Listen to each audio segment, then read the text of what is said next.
Senescence, जीर्णता।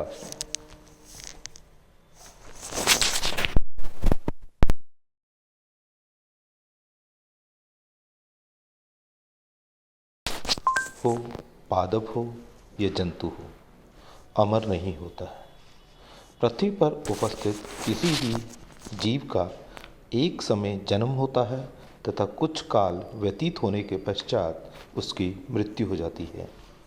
जीव के जन्म तथा मृत्यु के मध्य की अवधि उसका जीवन काल, लाइफ पीरियड कहलाता है।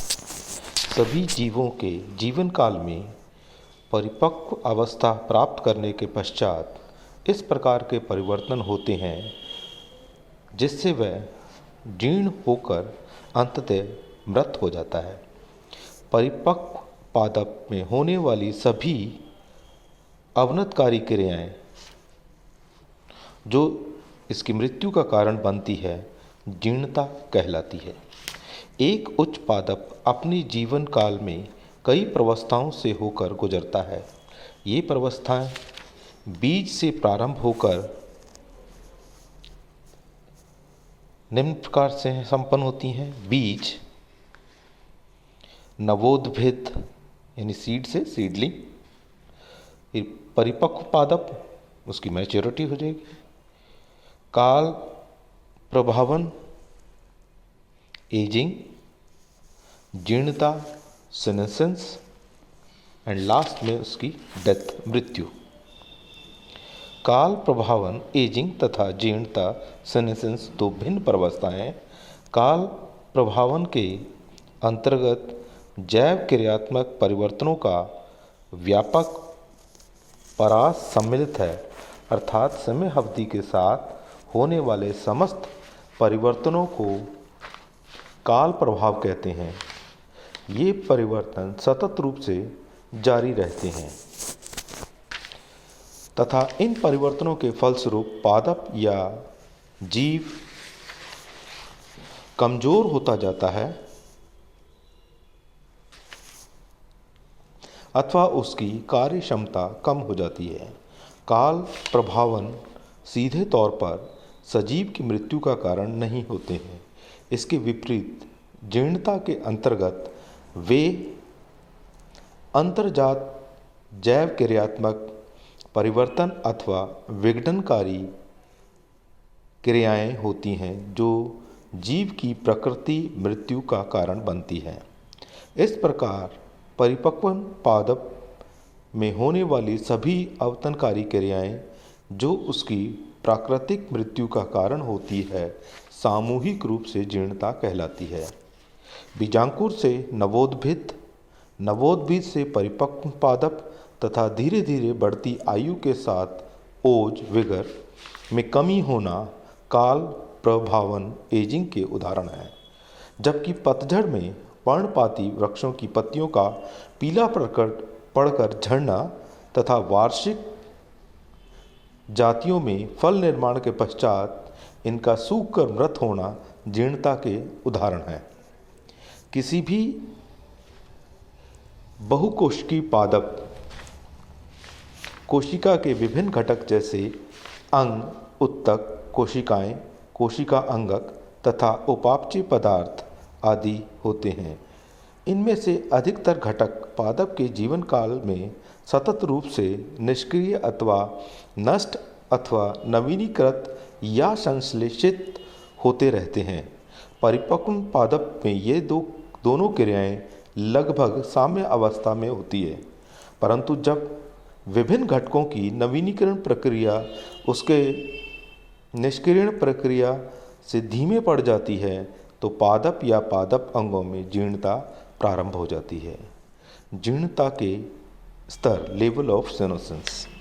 एक पादप या पादप अंगों के विभिन्न स्तरों का जीर्णता का अवलोकन किया जा सकता है। जीर्णता के प्रमुख स्तर निम्न प्रकार से हैं। आणविक स्तर पर जीर्णता, सीनेसेंस एट मॉलिक्यूलर लेवल।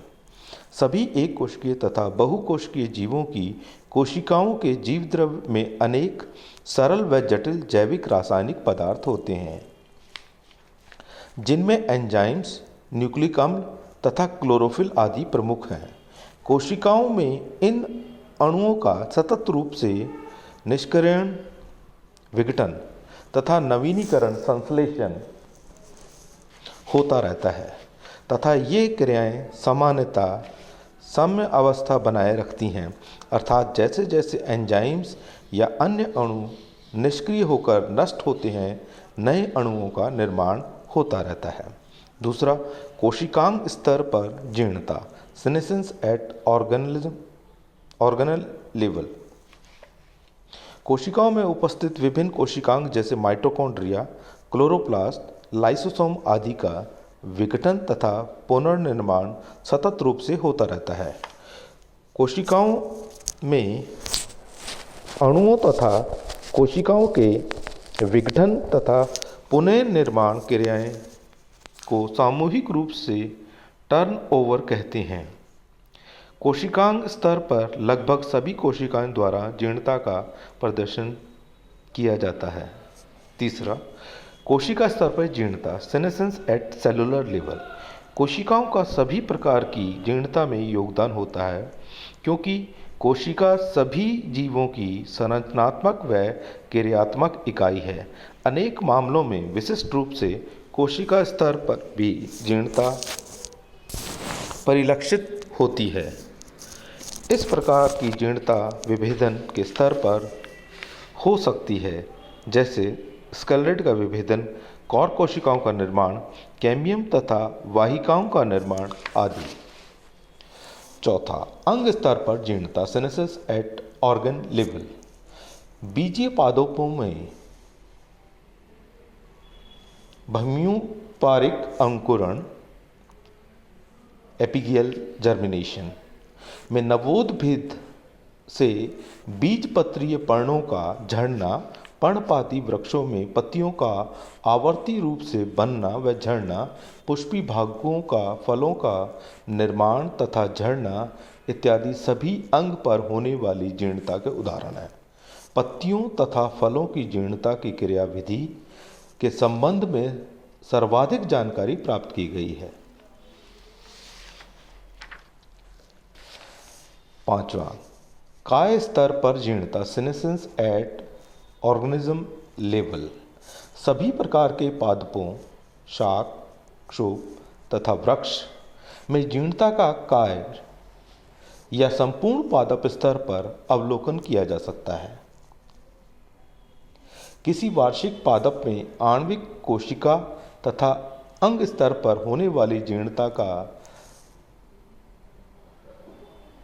चरमोत्कर्ष पादप की मृत्यु के रूप में होता है, जिसे काय जीर्णता कहते हैं।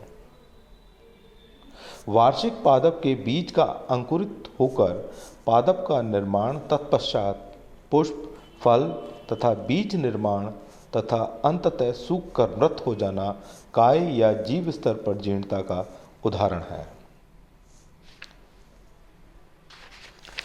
टाइप्स ऑफ सीनेसेंस, जीर्णता के प्रकार। जीर्णता को लिपोपोड, एसी लिपोपोड 1961 के अनुसार 4 भागों में बांटा गया था। संपूर्ण जीर्णता, ओवरऑल सीनेसेंस, शीर्ष जीर्णता, टॉप सीनेसेंस, पर्णपाती जीर्णता, डिसीसेस सीनेसेंस, क्रमिक जीर्णता, प्रोग्रेसिव सीनेसेंस।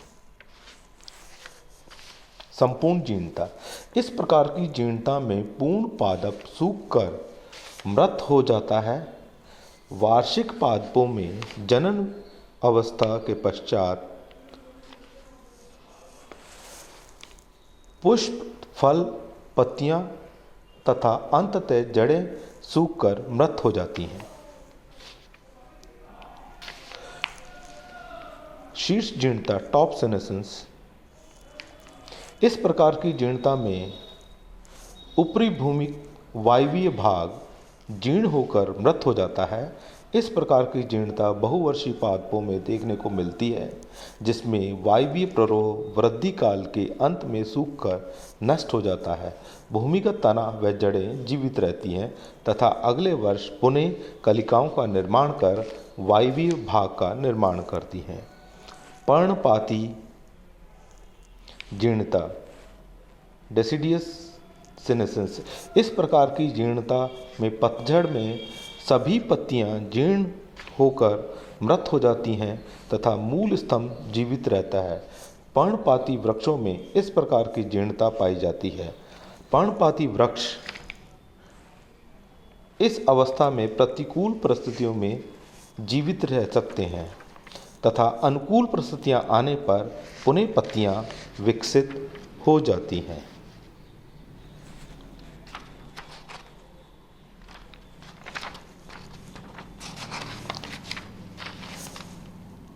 कार्मिक जीर्णता प्रोग्रेसिव सीनेसेंस।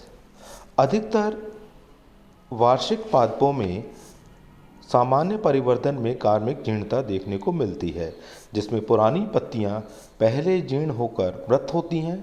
इसके पश्चात अन्य पत्तियां, तना तथा जड़ें जीर्ण होकर मृत हो जाती हैं।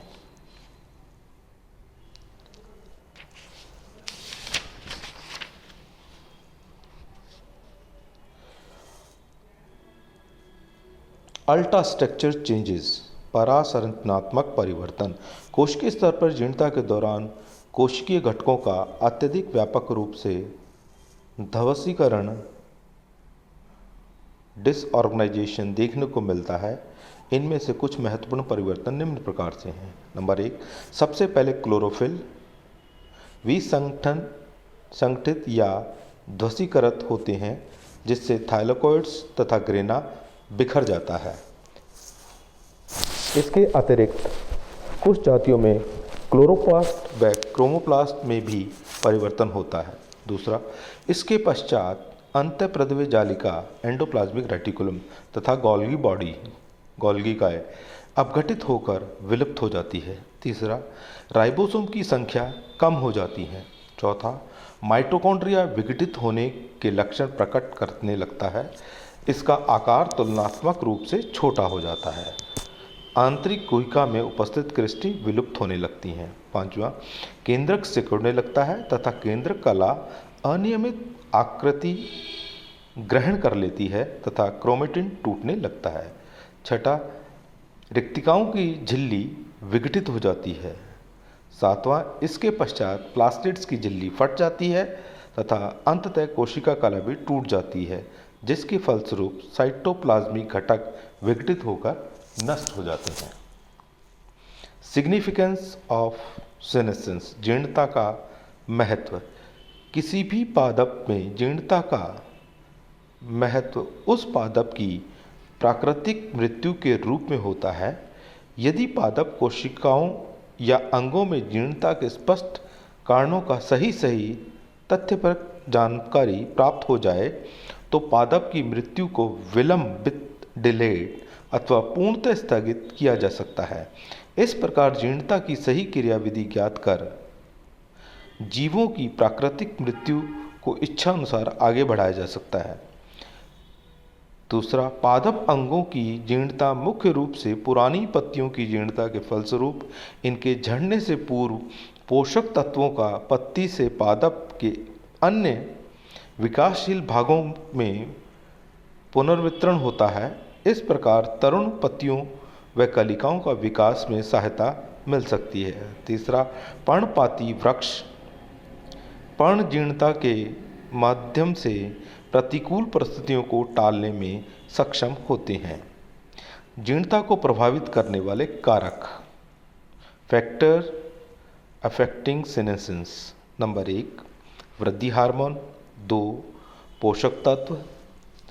तीसरा, जल आपूर्ति। चौथा, प्रकाश तथा अंधकार। पांचवा, तापमान। वृद्धि हार्मोन ऑक्सिन, साइटोकाइनिन तथा जिब्रेलिन अधिकतर मामलों में जीर्णता को स्थगित करने में सक्षम होते हैं।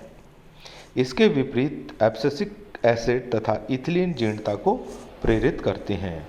एबीए प्रमुख रूप से जीर्णता को तथा इथिलीन फलों में जीर्णता को तीव्र करती है। इसके विपरीत कुछ पौधों में पॉलीएमीन्स जीर्णता को विलंबित करते हैं।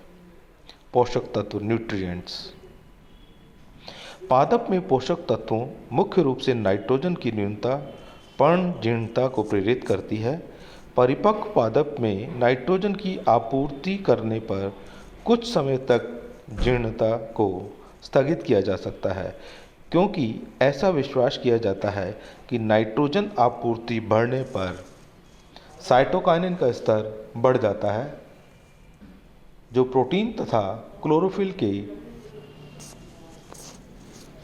अपघटन को स्थगित कर जीर्णता में विलंबित करने में सहायक होता है। जल आपूर्ति, वाटर सप्लाई।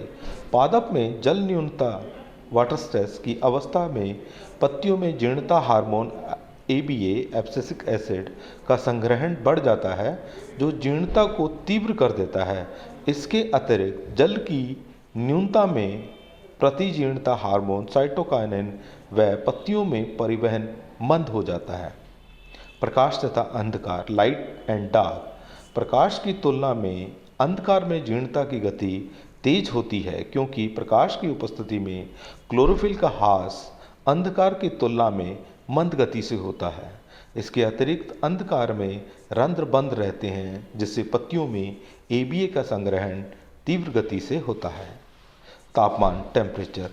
सामान्यतः उच्च तापमान पर जीर्णता की दर में वृद्धि हो जाती है, क्योंकि उच्च तापमान पर कोशिकाओं में प्रोटीन तथा क्लोरोफिल के अपघटन की दर बढ़ जाती है। इसके विपरीत निम्न तापमान पत्तियों में क्लोरोफिल तथा प्रोटीन को अधिक समय तक बनाए रखने में सहायक होता है, जिसके फलस्वरूप जीर्णता स्थगित रहती है।